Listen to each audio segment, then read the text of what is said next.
Hello and welcome to Celtic World podcast YouTube channel that celebrates Celtic's worldwide fan base. Yeah. From South Korea to South Uist, Western Australia to the West Highland Way. Wherever you happen to be watching from, you're part of a Celtic world. Was my pronunciation off there, Paul? Uist, I think it was all right. Uist, it is definitely Uist. Uist. UIST, Dano, how would you go with South Uist? Sure. Well, let's say hello to Dano first of all for a while. We haven't seen you for a while, Dano. How you doing, boy? Yeah. Been a busy time in my life, man. I'm doing good. I mean, hasn't been an easy couple months, but everything's cool in the end. Just keep living, man. Keep on living. And how's life in Western Australia, Paul? Pretty good, mate. Pretty good. Weather is on the up. Spring has sprung. I'm a little bit under the weather today. I was out to see a show last night, so enjoyed local band the Deanies supporting Wigan's finest, the Lathams. So yeah, that was a good show. But Wednesday night on the beers and a trip down to Frio is maybe a little bit much at my age. But yeah, good night had by all. Band were very tight, very good. Were they? I saw Shawnee Boy, who hosts the North American show, thanking you for your Latham's recommendation, Yeah, I did see which that. I missed, and then I went and listened to them. Yeah, I mean, it's okay. It's fine. I don't think they're going to change the world. They sound a bit like, an okay sort of 90s, early 2000s Cooks type thing. Huh? They're I think, yeah, look, they've they're definitely a part of that kind of guitar 90s, the early 2000s guitar band renaissance, which there is by no means hitting the mainstream like they did back in those days, but there is a little bit of a kind of resurgence in that scene, and has been for the last 5 or 6 years. I would imagine with the Oasis reunion tour and a lot of bands from that era starting to put out new material again, I'm hopeful we'll see another little resurgence of guitar music, because it's been sadly lacking for quite some time. I like them. Stumbled across them. The algorithm did its job and sent me their way in an early EP, their first ever EP into 2019. And so, yeah, I've kept an eye on since. They've been playing some pretty big arena shows and relatively high up festival bills in the UK for quite a while. Third album out now. Earlier this year, I was really impressed, actually, because a lot of bands you see, and yeah, they're solid. They play the album as well, and that's that. But no, they really brought the live show. So Anyway, it's a Celtic world, everyone. Hello. Yeah, got the entire liner notes there. Uist, according to Monty. Uist, South Uist. Monty also pointing out the dramatis personae, apart from the fact that he misgendered your animal there, Dano, as a cat. I dare he. X-Man is half feline, I think. I mean, there's just too many behaviors to deny it. So no offense taken. No offense taken. Gav Paul Dano makes me think of this guy. Why does it make me think of him? Who's that? No idea. You don't know who that actor is? Yeah, is that how you pronounce it? It is Paul Dano. I think, well, I don't know. It's D-A-N. Pronunciation day today. I'd pronounce it Dano. I have no idea. He's the preacher from There Will Be Blood. Okay. Yeah. Okay. Who has to confess he's a false prophet. Do you remember when Daniel Day-Lewis goes mental at him? Yeah. Every time Daniel Day-Lewis goes mental in that movie, it is just amazing, man. What a film. Yeah, it is great. Okay, so hello to everyone in the comments. I see lots of the usual faces there. A special hello, I think, needs to go to Christophe. Yes. Ça fait longtemps, Christophe, que j'ai pas vu. Hello, boys and girls. And he's also talking here about, the big subject of the day, the board. Errare humanum est, perservare diabolicum. Who wants to have a stab at that? It's easy enough, isn't it? You don't have to be a Latin scholar. Yeah. Mm. But to continue to do so is diabolical. Yeah. Yeah. Fool me once. Yeah. Fool me. The point is, you can't be fooled twice, as George W. Bush famously once said. All right, so what are we talking about? Here is the thumbnail. What lies in store? Now, I'm sure, considering we're all intellectuals here on the show, you'll know that has many meanings. What lies in store? And you see the managers there, the board behind them, and Adidas. So, well, what lies in store could have multiple meanings. Chiefly among them, I would say, what can we expect from the team in the season ahead? What lies ahead? What lies in store for us? What further untruths or attempts at obfuscation can we expect from the board? What lies are coming our way? And will there be a successful merch boycott that results in large amounts of unpurchased items lying about on the shelves of the Celtic store? What lies in store? So, you're welcome for that title. That's pretty good going, Paul. Huh? Even if I don't look how pleased with you. I am so much so you had to explain all the possible connotations of the title. It's like a sort of a borderline autistic explanation.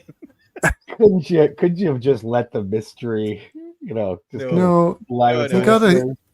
spell it out. He's got to tell the audience how clever he's been. So there you go. I do. You're right. Monty appreciates it. I think that's what he was talking about. Might have been the Latin. Who knows? All right. So where do we start? Well, Celtic Fans Collective, I guess, is where we begin today's story. As you know, we had the meeting, and this has all been discussed elsewhere, but, we haven't talked about it. And let's see if we can fill in a few blanks, maybe in our knowledge. Maybe other people can tell us different things. What the CFC had to say. Oh, that's the final page of that, isn't it? Well, the main points here are, they point to participation in Europe here at the bottom of this paragraph. Participation in Europe generally, and last year in the Champions League specifically, as proof that they are delivering on their promise. How would you like to rebut that, Paul? Well, there's a pretty major drop-off between what we achieved last year and where we are today. Now, look, if they'd spent a good amount of money over the summer, or even not just spent money, but spent it timely, brought in some good additions, those players had been in for the majority of the pre-season, and we came out, hit the ground running, qualified for the Champions League again, started solidly in the league like we have done, and put a couple of performances together, they could maybe make that case. But we're about as far away from that as something crude and long ago coming out my backside. So it's nonsense, right? There's sold players. A ton of goals have been sold from the team and haven't been replaced. They made an absolute pig's ear of the window again. That's had been as a result of that, a direct result of that, under funding and poor management. We've tumbled out of the Champions League and all the riches that it provides and opportunity to level up again, the same as last year. And yeah, we've just it's nonsense. It's just, and this is the problem with everything that's come out of the meeting is the board are they're detached from reality. Their version of reality, it doesn't chime with anyone else's view of what's going on. So it's nonsense. Most of their statement was nonsense. I'm sure we're going to come on to comments like European tax situations and other such guff. But they're gaslighting the fan base at this point. And clearly they didn't come to the meeting in good faith. The Celtic Fan Collective came to the meeting in good faith, cancelled protests in good faith, and the board clearly didn't come to the meeting in good faith. So action will ramp up, and rightly so. All right, next thing, Dano, over to you. Middle paragraph here, they say, This is from the collective. Similarly, the club defended its transfer strategy, citing different factors for transfer activity being difficult. For example, tax laws in different European countries, while pointing to examples which they believe is evidence of the strategy working. So last time this was raised, they threw out FIFA's regulations, which has been shot down far and wide.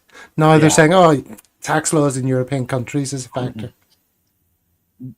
Yeah, I mean, it's nonsense. It's the same as before, man. I mean, it's nonsense. We should be leveling up the players we have and stuff like that from what we had before, and it just hasn't happened again. And this has happened, I mean, I don't know how many transfer windows in a row. So, yeah, I mean, that's just a pile of BS, man. I mean, but whatever kind of convenient, complex excuse they can come up with, exactly, that's what everybody else. It's Nicholson, the lawyer, trying to just obfuscate and saying this is beyond your ken, peasants. Exactly. This is stuff you would never understand. It's the same thing, just different language, and it's all bullshit. So it's nonsense, right? Like, why are the European tax laws in different countries affecting Celtic more complex and more difficult than any other club that operates in the space? It's absolute bollocks. It's not even a complicated smokescreen. It's total shit. How dumb do they think people are? Like, oh yeah, European very tax dumb. Oh, sorry. Like, okay, we've got to deal with European tax laws, and no other club that operates in the transfer system has got to deal with such complexities. It's total horseshit. I'm absolutely sick of it, to be honest. It's bad faith, completely bad faith. It's absolute nonsense. It's not even a complicated smokescreen. It's utter bullshit. And the fact that they refuted most of the fan collective's concerns proves that they're, as I said earlier, completely detached from reality. They don't think there's a problem. We can all see there's a massive problem. They're operating like we're still in the 90s. Oh, well, let's come on to that. This is our next point. Obviously, I'm sure you've seen this as well. In transfer negotiations, those representing Celtic do not have ultimate authority. They go into the room without the authority to close a deal. They have to contact board members on the golf course. By email. By email. They have to send an email. Is that a joke? A joke? At least it's not a fucking carrier pigeon. Exactly. Oh my God. Jesus. I mean, we run a tin pot, not-for-profit bunch of idiots talking about Celtic YouTube channel. Right.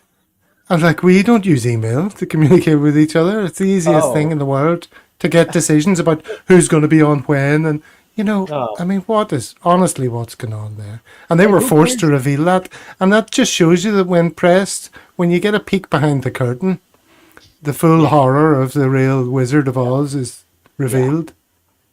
I mean, who cares if they do have to check an email? Just, flip open your phone and access your goddamn email. Doesn't matter where you are. I mean, what nonsense, man. Absolute fucking nonsense. And I mean, to Paul's point, bad faith, man. All these arguments are just bad faith, stonewalling, obfuscation. It's nonsense. And what about the briefing against the manager comment? We asked all board members. They all said it wasn't me. All right, closed, move on. Right. Absolute horseshit again. Yes. Nicholson, that's closed. We've dealt with that. Oh, have you? Your very thorough investigation has yielded no results, so we'll fucking move on. Absolute nonsense. It's a scandal that a board member has leaked to the Sun, agitating against the manager, and whoever it was should have been dealt with in the harshest possible circumstances. Instead, they go, "Wasn't us." It's just nonsense. Absolute. I've seen bowls clubs run more professionally than this lot. They're absolutely amateurish. Horseshit. No, isn't it shocking the way they say, "Oh no, don't worry, that's done, that's closed," and Brendan Rodgers has said it's closed, so it's closed. Yeah, it might be closed between them because Rodgers is just getting on with his job and doesn't want to be going on about it for the rest of the season, and neither do they. But as you say, it's a scandal that has happened, and we demand to know who's working against the manager's interests. It's not closed from our point of view. exactly. But again, it's just sort of backhand dismissed out of, like that, isn't it? Yeah. Anyway, Yeah. it's very disappointing. Nonsense. All right then. So then the club came out with their statement, which doesn't really deserve to be poured over in the same detail. It's just more bland, platitudes and what have you. The interesting thing I thought about this, well, one point to bring from it is, they talk here about they're committed to ongoing dialogue with our wider support, and they mention the wider fan base up here as well. Yeah. Well, full minutes in the interests of the wider fan base, right? So what's going on there, Dano? They're trying to pigeonhole who they're discussing with at the actual meeting, right? I mean, they want the wider fan base, the global we, as if one voice for that exists while they're talking to the representatives of the actual support. So it's a dismissal of the representatives of the actual support who are there, again, stonewalling, bad faith. It's also, in my view, it's in my view, it's an attempt to the start of divide and conquer. Push away. This is a lunatic fringe, not a group that have been sort of sanctioned by 420 different organizations that represent a lot more Celtic fans than that. Not a group that is in some way validated by 40,000 people that responded to a survey that they put out. And what they want to do is drive a wedge between the perceived differences between the group, which essentially stands for the bulk of Celtic fans, if not the absolute vast majority, who want change and can see the problems in that boardroom. They are trying to muddy the waters, make it out there's a smaller group of agitators, blame the Green Brigade, etc. Just try and make things try like this is as united as the Celtic support has been for a long time, and even then, obviously, it's hard to unify the entire support. Silent protests weren't particularly popular with big chunks, but they got the job done at least to force them around the table. That was a complete waste of time, clearly, because they arrived in bad faith. But it did its job. Now, I don't expect silent protests to come back, but I do expect fan action to increase. And I think the line at the end of the Celtic statements are nonsense and again, just sort of platitudes and muddy in the water. But the line at the end of the Celtic Fan Collective statement was very enlightening in that I think it's something along the lines of the way the meeting went meant that this is more necessary than what is it, necessity and urgency. Yeah, yesterday's meeting compounded the necessity and urgency of change, and they couldn't be more right. That's absolutely spot on. Like, we all feared that the meeting would be a waste of time, but you've got to give the opportunity to have the meeting. And if they'd arrived in good faith and accepted some of the criticism and illustrated some sort of plan of how that was going to be addressed, then ongoing dialogue would have been worthwhile. Clearly, they don't believe there's an issue, so continuous dialogue is an utter waste of time, because you're going to get no change out of these absolute clowns. So the only way to deal with it is to get rid of them, and the only way that's going to happen is more significant and harsher action. Albeit, I think they're sitting on so much cash, it's going to be quite hard to smoke them out with a reduction in income. It'll take here's a post that I put out, Dano. No surprise, the meeting with two men in the crosshairs yielded nothing. What little we did learn reinforces the need for fundamental change. A picture of impotence, unaccountability, and inefficiency operating in an ethos of limited ambition. I'm not going to pat myself in the back for that, but it's much the same as what the Celtic Fan Collective just said. Monty had a comment there, but imagine having to email Dermot Desmond on the golf course to get permission. And did you see there was is it public knowledge? There was conversation somewhere anyway about an allegation that in the negotiation to bring Luke McCowan in, Nicholson had to go and do exactly that to get permission to raise it from 800,000 to $1 million. WTF? Even that kind of small fry. It's not like, can you sanction Ernie Engels? You know, it's like, no. Yeah. How about an extra 200 grand boss? Yeah. I mean, you know, you don't want to pat yourself on the back. I'll do it for you. I mean, I think that's pretty much spot on with what we're dealing with here. And I mean, back to Paul's point, you know, he was saying if they'd accepted some of the criticism, right? I mean, I don't think anybody was going in there, including people who weren't in the room, and having the board like, okay, you know, we get it. Like we agree with everything. But I mean, acknowledging some of the points, acknowledging something. But it's just complete obfuscation and nonsense. And what's the support supposed to do now? I mean, obviously, there needs to be more action. David Clarkson, nay hairs rather than crosshairs. No offense, Gav.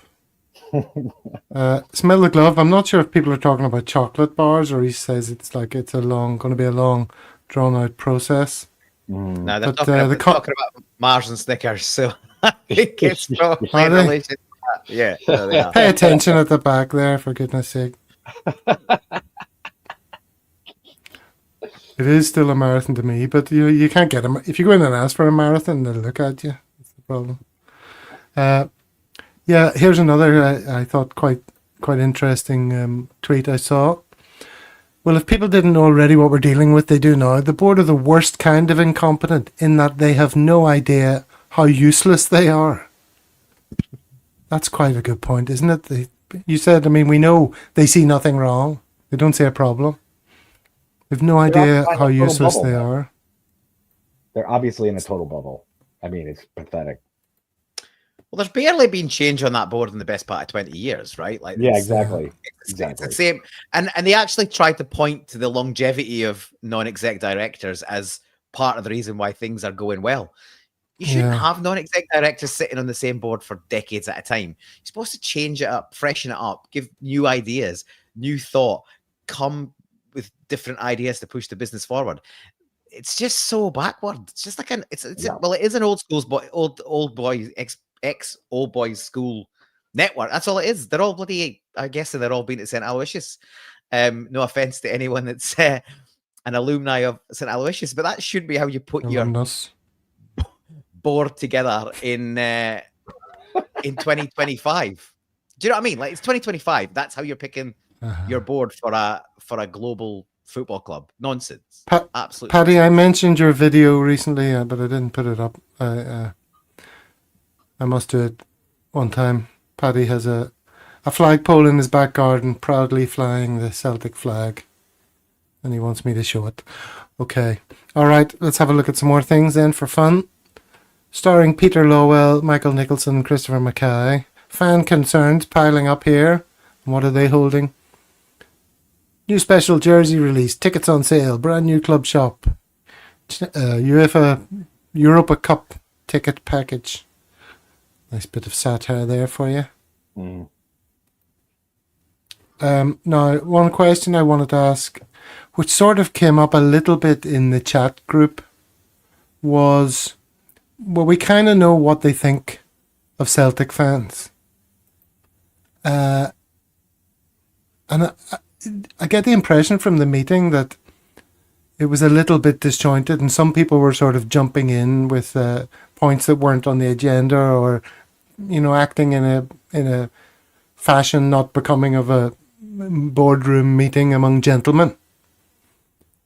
You ever a bit concerned that, as Trump might say, we're not sending our best people into these scenarios? And I know it should represent the fan base generally, but when you're sitting down to get serious shit done, you want to have some serious-minded people on your side leading the charge, do you not? True enough. But is that a controversial topic to raise? I don't think so. I mean, when someone is representing a group, I mean, you need to bring some pros to speak for the representation and to speak for everyone. I mean, yeah. So I'm not completely familiar with who exactly was communicating ideas in this meeting for the fan side, but that is a valid point, man. That is definitely a valid point. I mean, I could have lived without the fucking Trump reference, but it is a valid point. I think the issue you've got though is the nature of the beast means there's a lot of voices. I think there was about 22 Celtic fan representatives in the. I counted them like 7 here, 3 there, 2 there, 2 there, 1.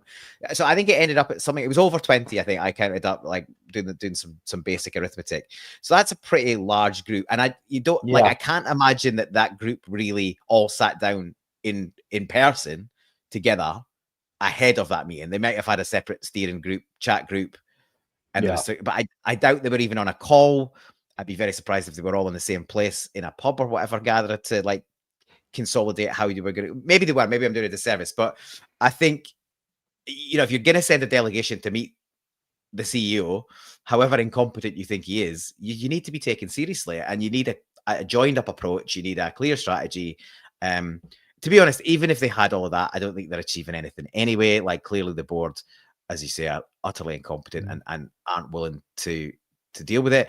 But I think it's as I say, it's sort of the nature of the beast. Also, the club sort of didn't come direct to the Celtic Fan Collective, which was no, they didn't.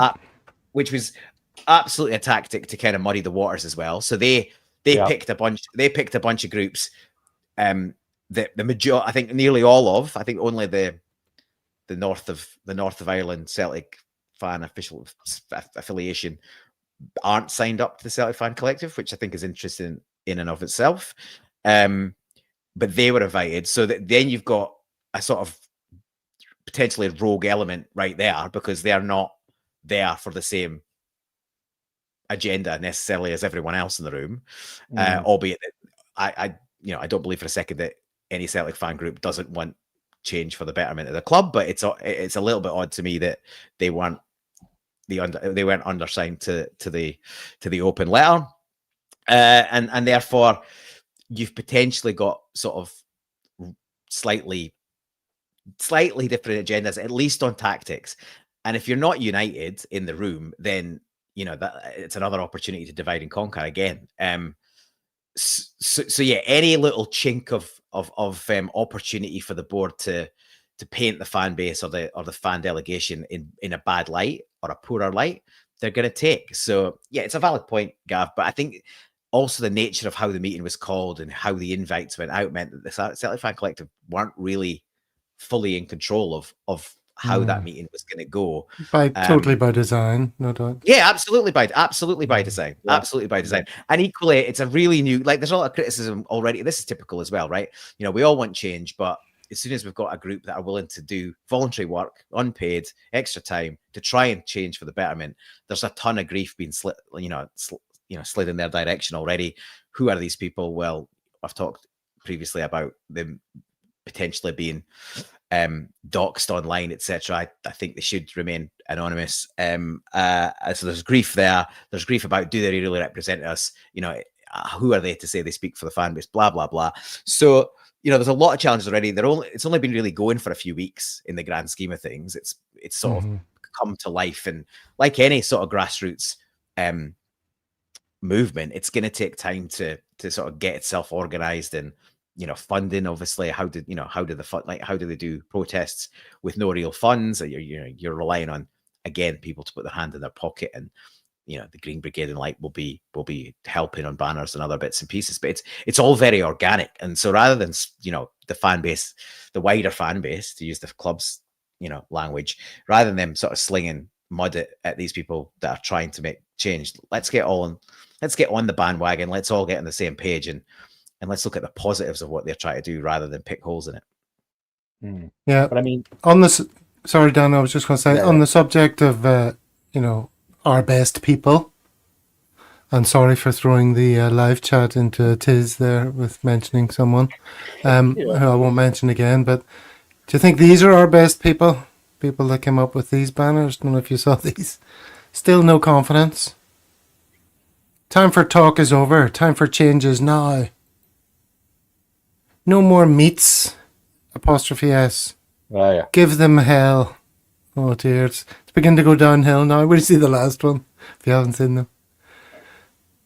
Celtic board forbidden. Oh, lads. Oh boy. Oh, look what happened there. The double B, and then they tried to sort of make it look like a capital I, and then D, and then another D, and the comments are quite funny on this. Look, Should have just sacked the last one, lads. Yeah. That's forbidden. Nice wee cover up. Not good. See, that's what I mean. You know, I mean there are captains of industry among our fans. There are experienced negotiators, and then there's people who can't spell forbidden correctly and still think it's okay to try and get away with that sprayed bed sheet, which is a bit of a poor effort. Let's be honest. Dano, you were going to say something before I rudely interrupted you. Well, I mean, if there were 22 people or whatever, however many people in there, do they have the same agenda and all that stuff? But also, too many cooks in the kitchen, right? I mean, you could definitely get that dynamic. I mean, depending on what was said in the meeting, but yeah, I mean, you need to send in some pros for that kind of meeting with, obviously people we disagree with, but seriously minded people, and you need to present your case the right way. So yeah, on the banner, they've obviously changed either I's or F's on report cards to B's before. I mean, I think we've all had to try to do that when we were kids, but that's what that reminded me of. God, that's so funny.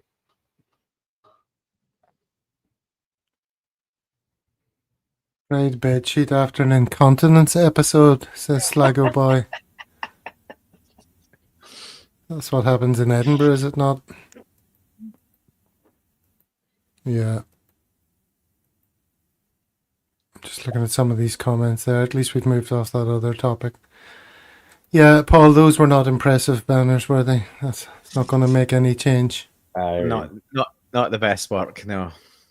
I think a little bit more planning and the execution could have been slightly better. Not the best work. That's interesting. That's a nice little link to what we're going to talk about now. What can you think what would be the best work? Be great to work for Celtic, wouldn't it? Get a job for Celtic. That would be great because, they're world class in everything they do, and there's an exciting new job has been advertised. The opportunity has arisen to join Celtic in the role of head of business operations. Wow. The role is fundamental to ensuring that supporter services are delivered in a way which ensures world-class supporter service is in place. It will encompass a broad range of supporter services, including the oversight of all retail operations, ticketing, hospitality sales and stadium services. I mean, that is a serious job, lads, isn't it? That's like right up there. You must be getting paid hundreds of grand for that, wouldn't you think? You can apply for this job, £40,000 per year. Who wants it? Take on all that responsibility, dealing with the Celtic fans. Put the post back up again, Gav. There's another advert for another job in a similar area. I was going to come on to that. You can see the going. I'd much rather have this one. Part-time grounds person. You can mow the grass once a week for half the salary. Well, I was going to say, look at there's a like job with another outlet. Oh, is there? You were pointing out something else? Top one. Go on then. Keep going. Yeah, there's head of business operations. 70 to 75. So once Yeah. again, so I've got two key points on this, and then there's other points to be made. But the two key points I would make is one, Celtic advertising a role underpaying for the going rate, clearly 40 grand versus a similar job at 70 to 75. Absolutely their standard MO, because they expect it will be a Celtic fan that will want that job, take that job, and therefore be underpaid for that job because they get to work for the club that they love. Standard across all of the non-playing roles are massively underpaid because they expect Celtic fans to take them and just be happy to have the job there. So that's not a surprise. The other thing is what I agree with this but why is this job not already in existence? Would be my question. This is clearly a role that is required at a club the size of Celtic. We don't have it. We've just got these various parts of the club just muddling about on their own. Again, being run amateurishly. This is a role that should have existed for years. And yes, I think it's a role that should have existed for years. And yes, it's a worthwhile role to be in place. But one, they're massively underpaying for it, and two, as Craig McLean says here, it's the timing is suspicious to say the least. And again, one of the key things that came out of their commentary and how they were perceived in the meeting is that rather than accept that there's fundamental infrastructure problems and cultural problems in terms of how the club is run, they try to basically say, oh, it's really comms. That's our problem, is how we communicate to fans. That's the biggest issue. Now, the way they communicate to fans is a massive issue because they basically don't, and until they get to the point where they're gaslighting. But that's only one problem in a multitude that are much bigger. I was attracted by the part-time groundsman job for half the salary, Dano. Just turn up, mow the lawn a couple of days a week, get half the money that the world-class supporter serviceman is having to dedicate his entire life to every hour that God sends. I agree, man. Go back to the shed, smoke a little gear. It sounds great. Page 3 pictures up on the wall and everything. And that doesn't happen anymore. What happens when you go into a shed nowadays for a cup of tea on the site? Back in my day, those kind of things, it was like, page 3 women on the wall. You still have... Right. Yeah, got the... And now it's just QR codes to hardcore porn or something. Is that what it is? Right. Gav, is this page 3 reference? Is this you're ready to segue into a Russell Martin discussion? Is that another bit of your clever wordplay? Well, you honour me by thinking that I had another segue lined up. I'm not sure I did. Let me see. What is next? Oh, exciting new role. No, we're going to get on to that, but let's have a little talk about what's next for the CFC, Celtic Fans Collective. Merch is the big one that's going around, isn't it? A ban on any merch and buying meat pies. Somebody saying there's no point sitting there in silence while eating a meat pie. That doesn't have any effect whatsoever. I mean, that's the only way to eat a pie, of course, is in total silence. But, Dano, merch ban, is that something you can get behind? I mean, we're talking like a boycott by the fans. Yeah. Yeah, I think so. I mean, I think if enough people are dissatisfied with this meeting with the board, which they should be, a boycott would be a good strategy. And I mean, if we're sorry, I didn't realize you were going to stop talking there. Just distracted by this comment. When I was delivering the furniture to the main stand the week of the Newcastle game, they were cutting the grass 3 to 4 times a day. Okay. All right, maybe that part-time job is a bit more than once or twice a week. Paul, you're a sucker for merch. How are you going to cope? Or are you going to secretly be a scab? And is it okay to call people... it wasn't okay to call people scabs for not observing the minutes or the silences or for being in the ground early. Let's all stick together. But if someone's seen walking about at a game with a Henrik Larsson limited edition, he's going to get some grief, is he not?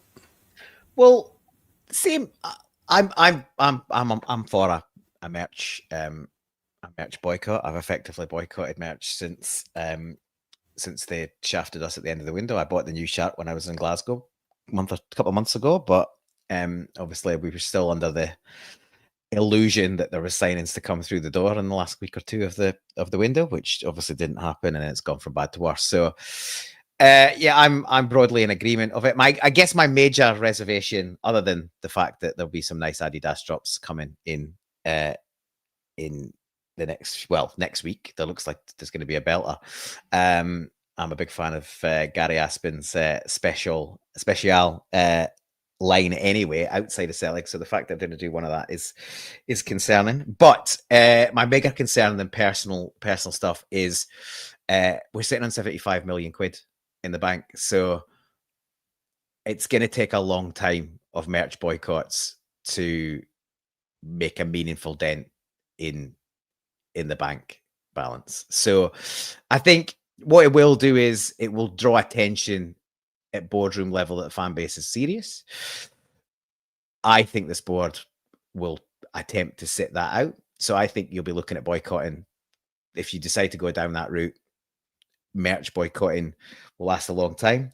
I think the only thing, the only positive I could see from it is Adidas have invested in Celtic and they've signed a 10-year deal based on how willing the support is to lap up 25 releases a year or whatever it ends up being. And the fan base loves it, right? And if you get it, and that's Adidas has missed more than hit. I love Adidas outside of them being Celtic's key sponsor, but I reckon they've had more misses than hits in the time they've been on the contract so far, which has been disappointing as a fan.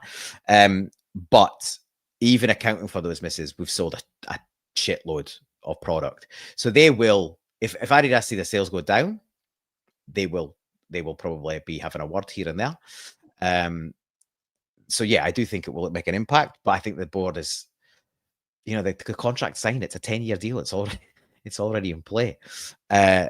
So I don't know. I've got some concerns. I think anyone that walks through the stadium doors should spend absolutely zero pounds and pence. Pies, cokes, pizzas, all the bars that have been opened. Like a lot of fans, instead of going to the Oak and Turnstiles and whatever those pubs around the ground that I used to drink in back in the day when I was in Scotland and a season ticket holder, a lot of those have sort of lost custom from fans because they put these shiny new bars in the stadium. Nobody should be walking through the doors of them. Absolutely, just boycott all of those bars inside the stadium. Boycott the food. So yeah, I think anything like that's got to be the next step is boycotting product. But how long it will make? Well, yeah, probably. How long it'll take before it makes a difference? I have some doubts, to be honest. But absolutely broadly in favour. Dano, what else are you expecting? Sort of pre and post match demonstrations? Yeah, I'm not completely sure what to expect. I think that it would be right to up the ante on what's been going on so far as fan protests, now that we've seen what's going on with the board. But yeah, as far as calling what's going to happen and what the fans are going to do, what the ultras are going to do, everything like that. We'll see. I'm open-minded as to what goes on. I think it's necessary, but yeah, I'm not one to ask to call what's going to happen next. And I see a lot of other people saying we've got to make it uncomfortable for them in the stadium, like chanting things directly at the board. Hopefully it's a bit more lettered than Martin GTF. You'll definitely see. I wonder what it'll be. We should maybe put our minds to that, see if we can come up with a few intelligent digs at the board that'll take off in the stands.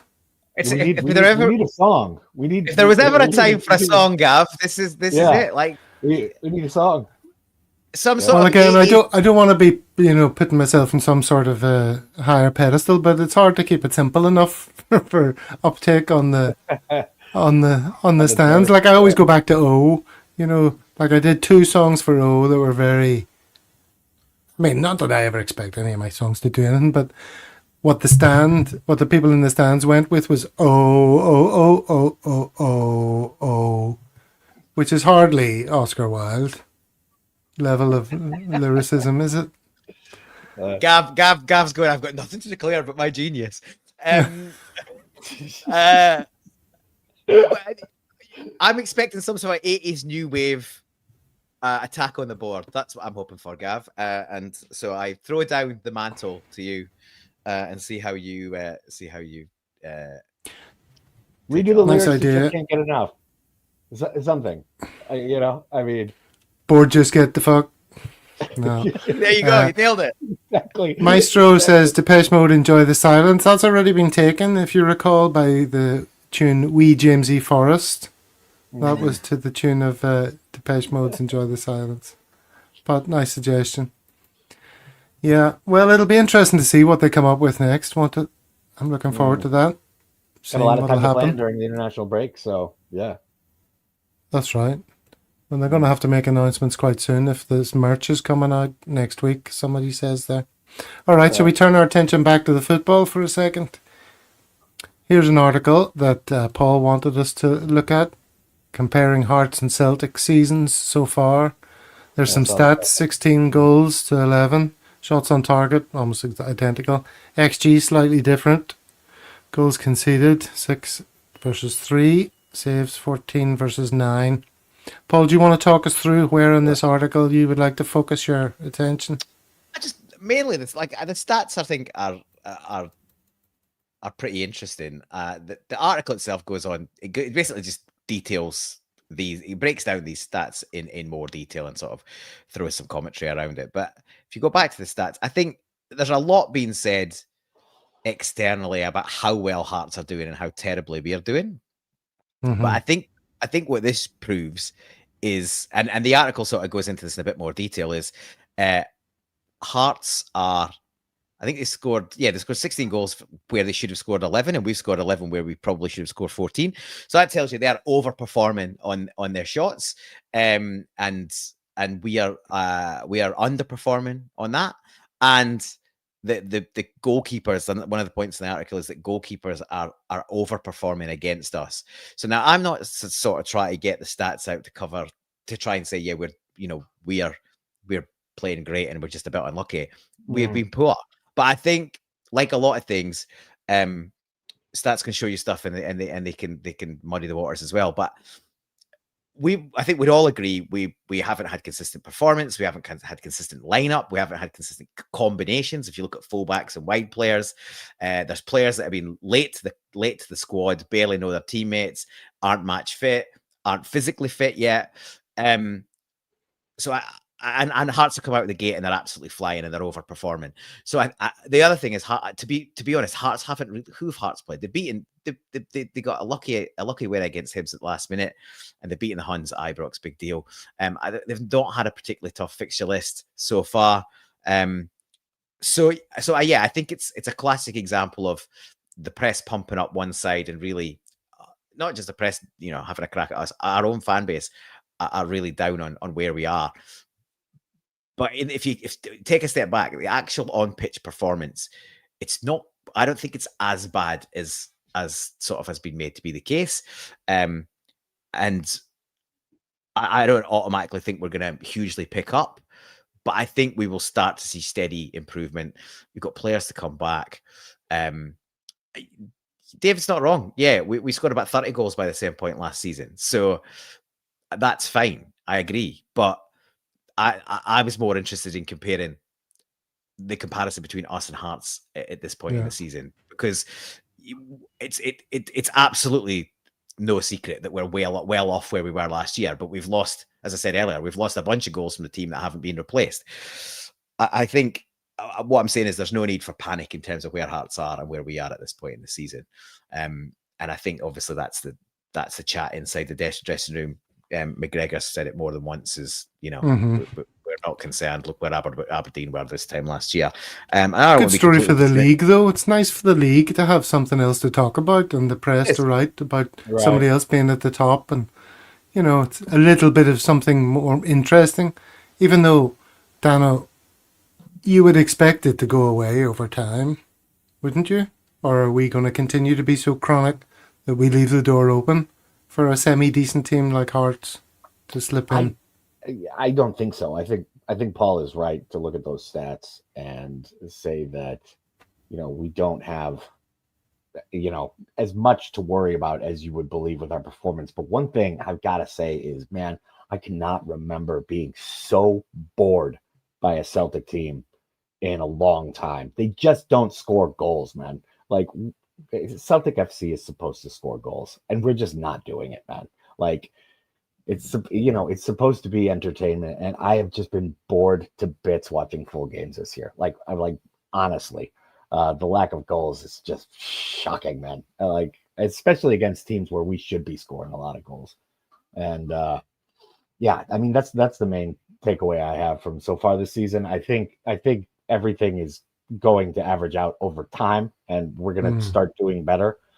But yeah, I mean, it's been pretty dire so far. I mean, 90 minutes against the 180 minutes against the Kazakh team, or 190 or whatever, 200 plus, 0 goals. It's just been a fucking snooze, man. Like, there's no other way to put it. And of course, the fans are irate about it, and they should be.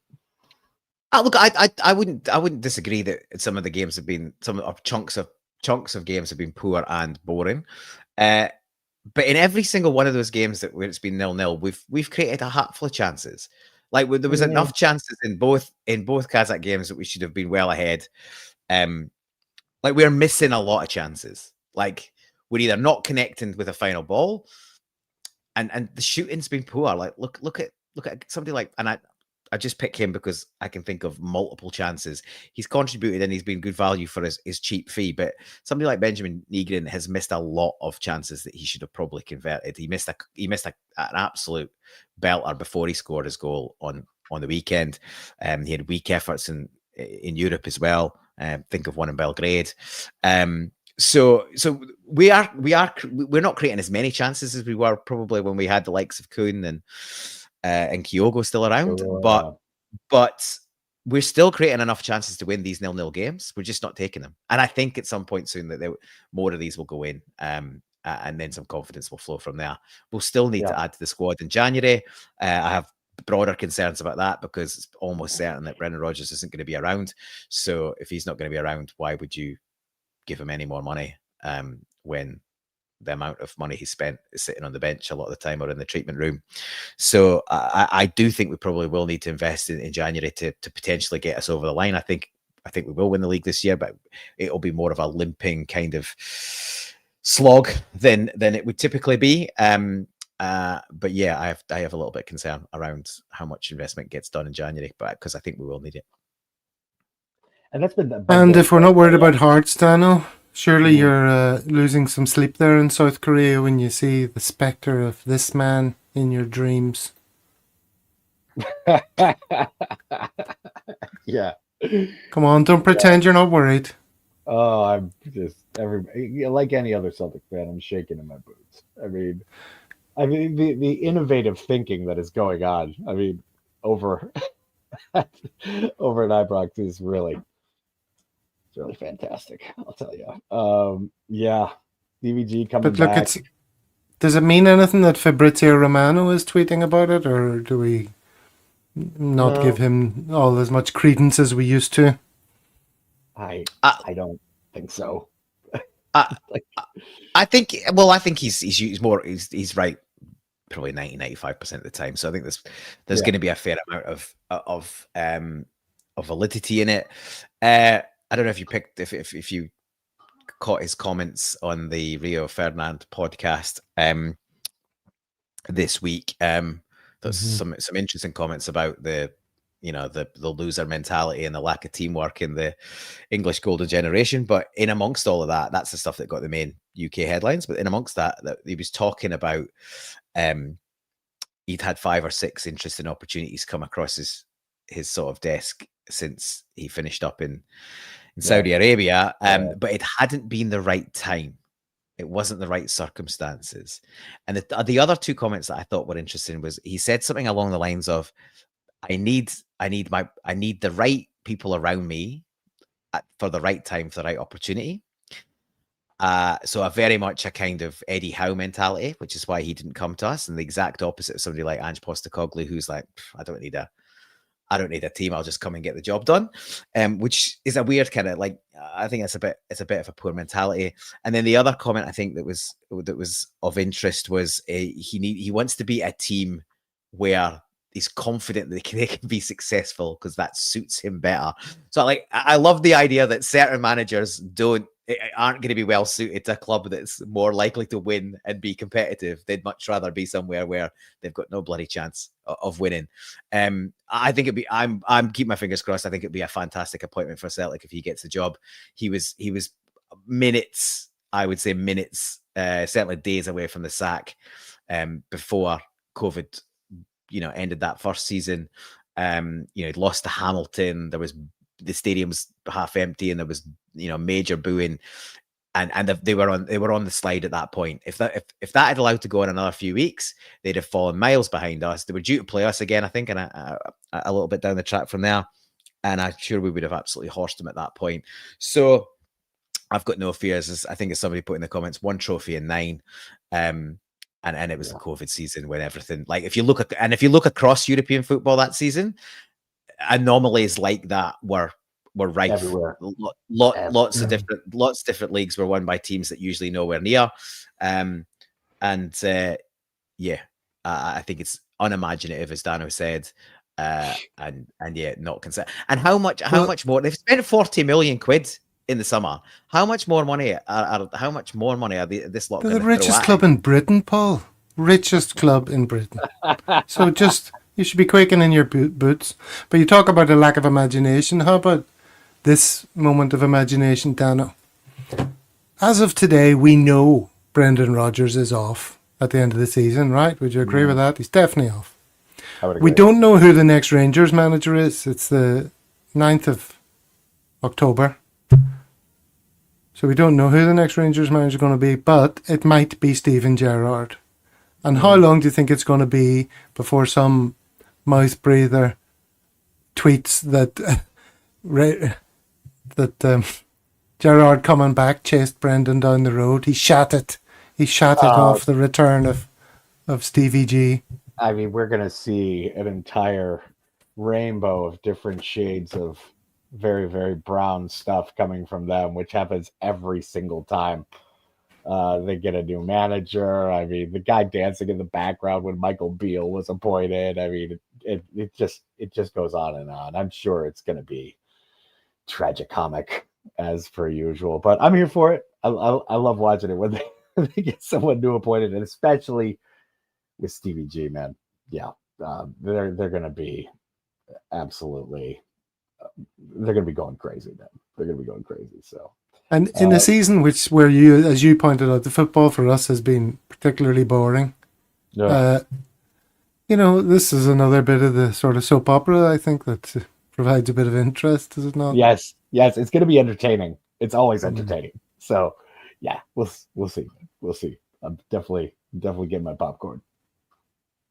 Ampang boy coming in there with Rangers couldn't meet his terms, which was a worldwide pandemic. He required that. I saw another thing saying, the only ball that would help him win, and it was a picture of the molecule of COVID-19 or something like that. It doesn't work when I explain it. A bit like all my intelligent references earlier. It's not so much good. Much like the thumbnail discussion at the outset. Yeah. Yes, much like that indeed. All right, well, let's pass it over. Christophe, in honor of Christophe, here's a little message. Hello all the Celtic fans. Here in France we love the Celtic world. C'est fantastique. Subscribe. C'est un fait accompli. Yes, if you haven't already, you know what to do. Get subscribing. I see other people on channels talking about, 50% of the people who watch our videos aren't subscribers. For us, it's more like 60, 65 from the minimal amount of research I've been bothered to do on these things. But there's lots of reasons why people should subscribe, and it's going across the bottom of your screen at the moment. Chief among them, there's not loads of annoying ads, intrusive YouTube ads. We're not beholden to anyone. We don't have club access rights to use, so we can say whatever the hell we want. Millions of reasons. Pick your own. Doesn't matter what your reason is. The most important thing is, if it says subscribe below the video right now, it means you haven't, even though you think you might have. So feel free to do it right now. Yeah. All right, Dano? Absolutely. Right, well, let's round off the show with a couple of other little funnies from the world of social media that I saw.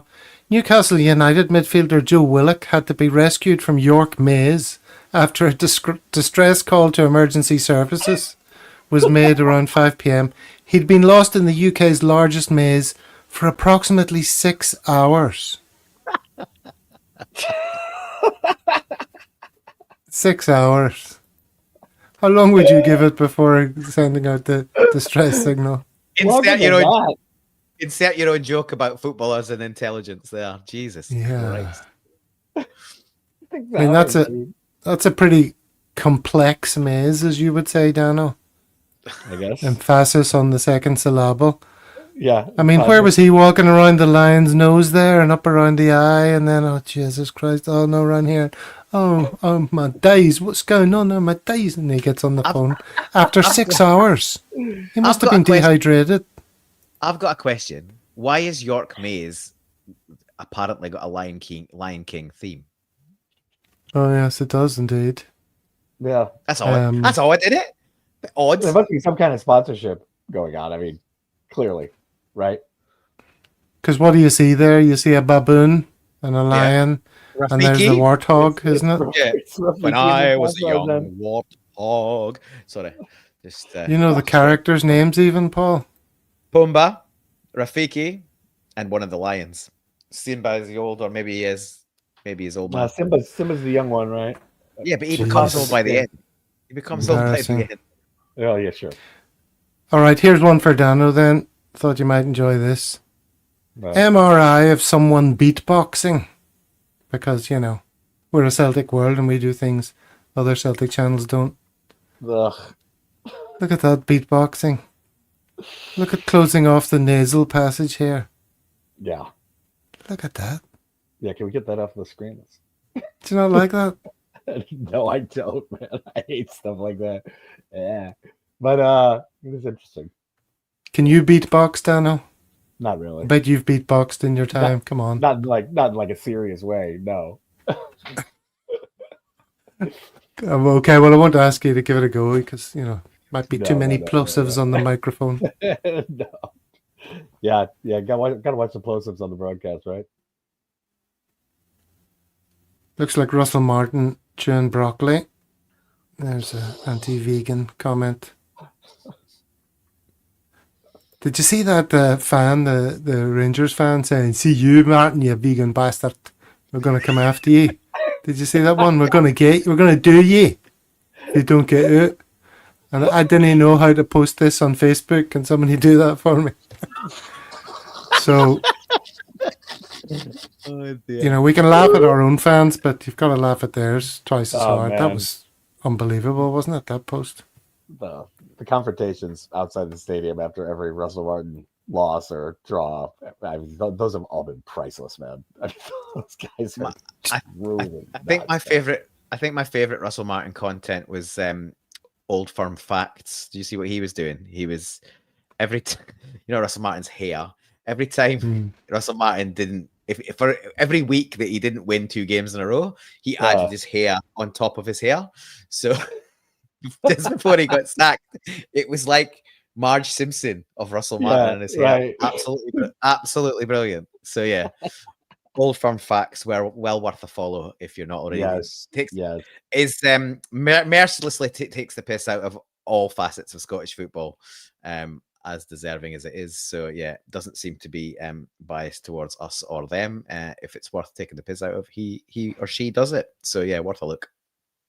Worth a look. Well, thank you very much for considering us worth a look today, everyone who's watching right now, especially those in chat who bring so much to the table, Dano, don't they? Our friends in chat, has to be said. Man. Show wouldn't be the same without the chat, man. Always entertaining. And it wouldn't be the same without you, Dano, and you, Paul. Thank you very much for joining us. Until the next time. Oh, we've got next week, hopefully. The next show is hopefully a recording with Norway CSC. I know Monty will be excited about that. He loves the CSC episodes. Finds them absolutely riveting. So, so that'll be fun to find out all about them. Because it's International Week, so there's only so much you can talk about this stuff. You can watch other channels if you want to hear the same old complaints regurgitated over and over again. So that'll be the case on Monday, followed by next Thursday when we're back in action, pretty much. All right, lads. Thanks very much as always. People in chat, people in the studio. See you on the next one. Hail, hail. Hail, hail.